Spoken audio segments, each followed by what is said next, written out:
राज्यातील प्रलंबित जिल्हा परिषद आणि पंचायत समिती निवडणुकांबाबत सर्वोच्च न्यायालयाने महत्त्वाचा निर्णय दिला आहे.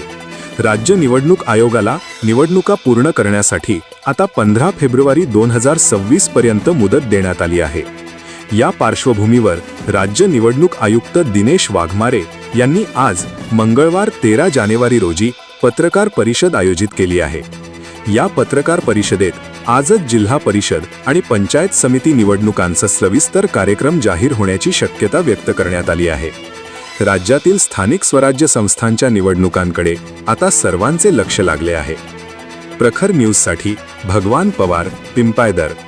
मुंजवाड गणातून पंचायत समितीसाठी इच्छुक उमेदवार सोनाली सतीश रौंदळ यांच्याकडून नववर्षानिमित्त संपूर्ण मुंजवाड गणात कॅलेंडर वाटप करण्यात आले. या उपक्रमाला नागरिकांचा चांगला प्रतिसाद मिळाला. प्रखर न्यूज, सटाणा.